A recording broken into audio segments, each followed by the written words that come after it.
আচ্ছা, শেষ পাতে টমেটোর চাটনি হলে কেমন হয়? ভালোই হয়, তাই না? আজ চলো টমেটোর চাটনি দেখে নেওয়া যাক। ফার্স্টেই টমেটোগুলোকে ভালো করে ধুয়ে গ্রেট করে নেবে।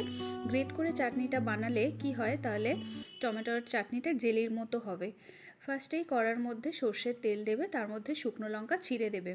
অনেকেই জিরে, সর্ষে, পাঁচফোড়ন দেয়, আমি প্রেফার করি না, তাই দিইনি। তারপর গ্রেট করা টমেটোটা দিয়ে তার মধ্যে নুন আর হলুদ দেবে, দেখবে জল ছাড়বে। জলটা কিছুটা শুকিয়ে এলে তার মধ্যে খেজুর ও কিশমিশ অ্যাড করবে। আমসত্ত্ব থাকলে দিতে পারো, আমার কাছে ছিল না তাই দিইনি। তারপর টমেটোর চাটনিটার মধ্যে চিনি অ্যাড করবে, অনেকে গুঁড়ো দেয়, গুঁড়ো দিতে পারো।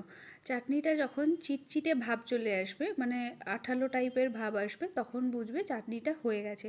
তারপর নামিয়ে নেবে, ঠান্ডা করে লেবুর রস দেবে, দেখবে খুব সুন্দর খেতে হয়, টক টক মিষ্টি মিষ্টি, ভালো খেতে লাগবে। কীরকম হলো আমাকে জানিও।